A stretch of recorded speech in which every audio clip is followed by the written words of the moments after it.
Estados Unidos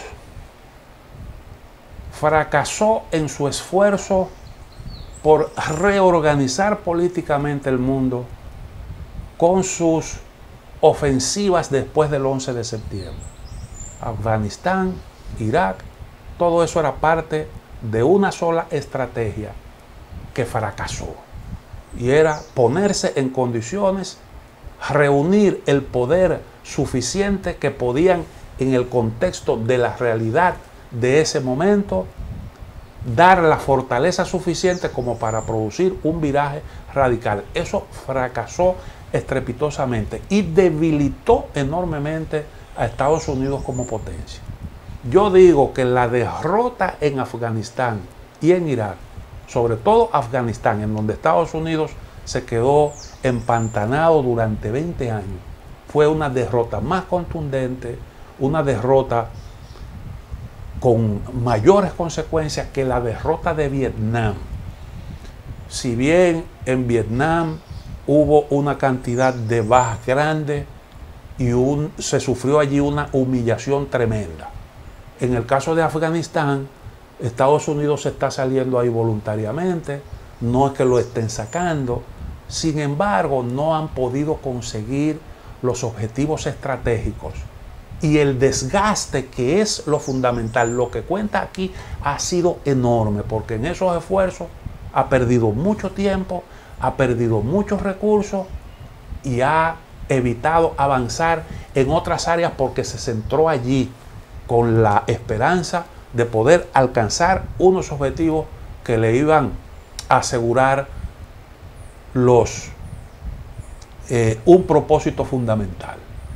Y entonces eso lo que hizo fue que creó las condiciones para que emergiera China como el gran competidor que es hoy en día.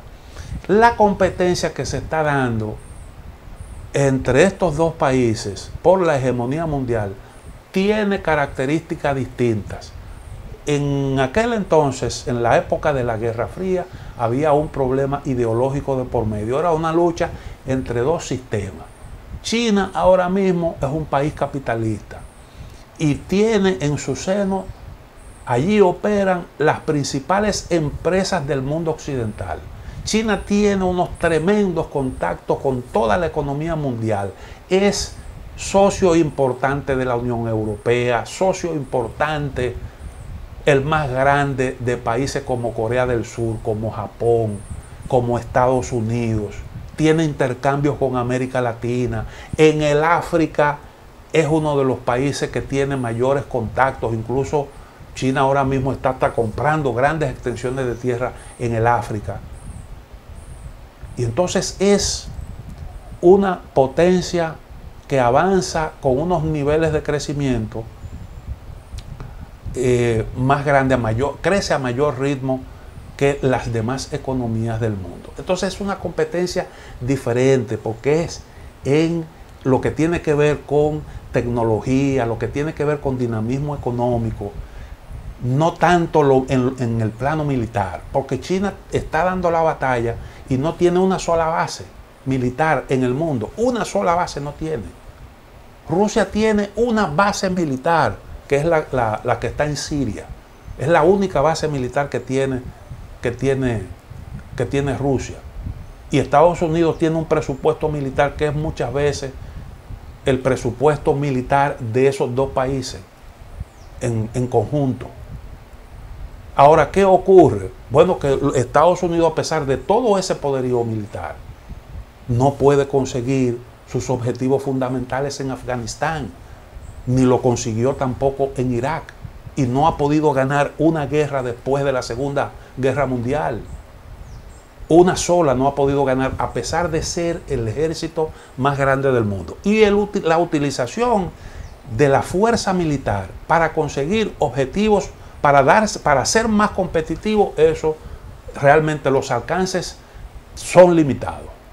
Tú puedes ahora mismo perfectamente utilizar las armas, tu poderío militar, para asegurarte una presencia en una zona estratégica, como es el caso, por ejemplo, de la zona del mar de China Meridional, o para tú asegurarte que no te vayan a cerrar en medio de un lío de eso el estrecho de Hormuz.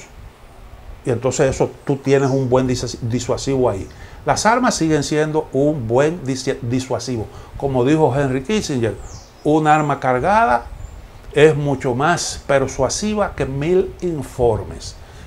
Eso tiene su importancia. Sin embargo, en competencia con esas grandes potencias, su efectividad es muy limitada. Usted ve, por ejemplo, el mismo caso de Ucrania. El mismo caso de Ucrania. ¿Usted cree que mandar 2 buques a la zona del Mar Negro, eso es para asustar a Rusia? Con eso usted no va a asustar a Rusia. Es más, Rusia terminó aprobando una serie de normativas que van a regir la circulación de buques en esa zona del Mar Negro, porque ellos tienen suficiente poderío para eso. Y no es verdad que usted con ese tipo de maniobra y tratando de incentivar un choque militar de un vecino con Rusia, usted va a lograr torcerle la muñeca a un país como ese. Eso está demostrado. Si no lo pudiste lograr en Afganistán, que es una selva, y me disculpan la comparación, pero si usted compara con Rusia, pues evidentemente que no es un país con muy escasos niveles de desarrollo. Si usted no lo pudo lograr ahí, en lo que hay son unos individuos que son medio salvajones incluso, pues difícilmente usted lo pueda lograr con una potencia militar como Rusia o como China. Entonces la competencia ahora es totalmente diferente. Y para Estados Unidos, la reconstrucción de sus relaciones, la reconstrucción del bloque occidental en medio de la situación que confronta actualmente es una cuestión de primera importancia. Sin embargo, hay actitudes que uno no logra entender. Por ejemplo, en el caso de América Latina, ¿cómo se entiende que en medio de una situación así como esa, cuando usted le está imponiendo sanciones a China, que han tenido unos efectos sumamente limitados, porque ¿qué es lo que ha conseguido Estados Unidos con las sanciones que le ha impuesto a China? Cuando al mismo tiempo eso también tiene una contraparte, que es el efecto sobre su economía, porque cuando usted bloquea a uno, usted se está bloqueando, usted está también privándose de algunas posibilidades. Esa es una realidad. Y entonces tú le causas un daño a tu competidor y también te causas un daño a ti mismo. Entonces el efecto de eso es muy, pero muy limitado. Entonces, en medio de una situación así como esa, ¿cómo tú puedes justificar que a un país como el Brasil de Bolsonaro, que anduvo buscándole el lado al presidente Donald Trump, incluso tratando de imitarlo en algunas cosas, de repente Donald Trump concibió,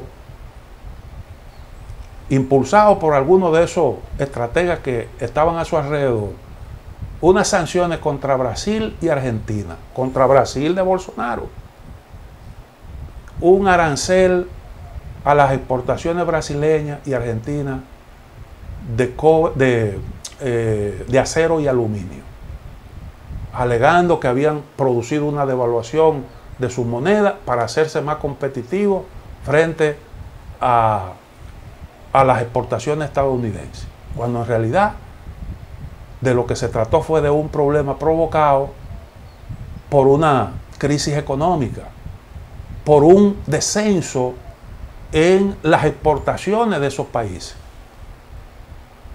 porque se vieron afectados por la disminución, la caída de los precios de sus productos de exportación. Eso bajó sus ingresos en moneda fuerte y repercutió en la divisa. Y sin embargo eso se concibió. Entonces uno dice, bueno, pero ¿cómo es que tú piensas conseguir aliados?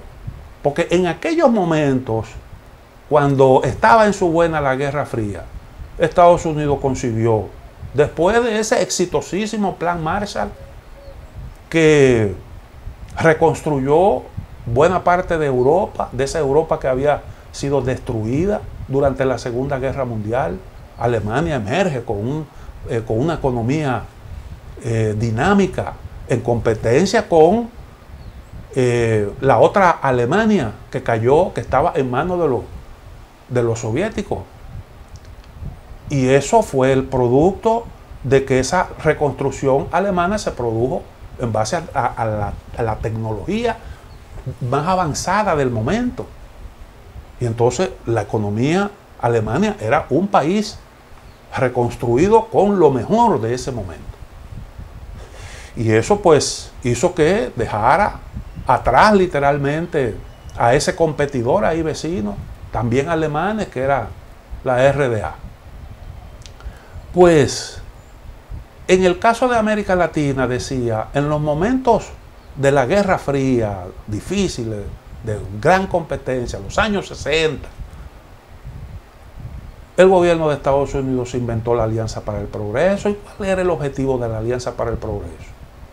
Asegurarse unos niveles de colaboración con los países de nuestra región más estrechos, procurando mejorar las condiciones de existencia de los ciudadanos, promoviendo reforma agraria, tratando de luchar contra un problema que era el principal enemigo que teníamos por aquí, que era la inflación, el desempleo, procurando avances en la educación, exhibiendo una mejor cara frente a una Cuba que estaba ahí y que era una especie de farol del comunismo, en una región plagada de dictadores.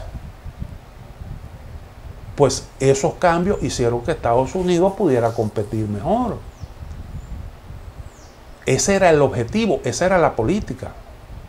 Y eso era correcto, porque imagínese usted, dictadura por todas partes y un régimen comunista que competía financiando partidos políticos y sindicatos y tratando de influir en las políticas domésticas.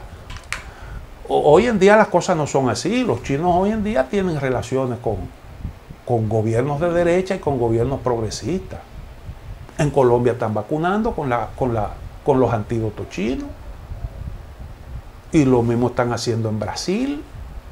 Y no son gobiernos de izquierda. Y hay una colaboración. China es un socio económico, comercial importante de Brasil. En menor medida tiene unas relaciones modestas con Colombia, pero tiene relaciones con todo el mundo. Esa es su política, una política abierta. Es diferente a cómo se daban las cosas en aquel entonces. Entonces, pues hoy en día nosotros vemos una actitud totalmente diferente. Coja el caso, por ejemplo, de República Dominicana. ¿Cómo se explica un informe, un llamado del gobierno de Estados Unidos a sus ciudadanos para que tengan cuidado con República Dominicana? Un país que ha tenido, como lo dijo el presidente Luis Abinader, que ha manejado mejor el problema del coronavirus que los propios Estados Unidos. Y ellos han sido más exitosos vacunando gente porque tienen poder suficiente para eso. Pero exhortar al ciudadano estadounidense que no visite República Dominicana, eso luce un exceso. Y es un trato que República Dominicana no se merece. Y entonces yo pregunto, ¿qué tú consigues con eso? ¿Qué utilidad puede tener eso? ¿Cuál es el efecto que tiene eso en el contexto que está viviendo el mundo de hoy? Y es la actitud que tú observas frente a un montón de naciones. Tú no puedes pretender que la gente haga lo que tú quieres, sacrificando incluso intereses nacionales. Porque esa es la política del capaperro, ese es el negocio del capaperro. Nosotros teníamos casi amarrado una buena inversión, eso es lo que siempre se dijo, que los chinos estaban interesados en el puerto de Manzanillo. Los norteamericanos se metieron ahí, boicotearon eso, pero ellos han invertido ahí, han mostrado que tienen realmente interés de invertir ahí. No, simple y llanamente impidieron una iniciativa que pudo ser beneficiosa para la República Dominicana, pero al impedir eso no te tienen tampoco una contrapartida. Y esas son de las cosas que hay que resolver, porque no estamos viviendo aquella época de la Guerra Fría. Vamos a hacer la otra pausa, volvemos.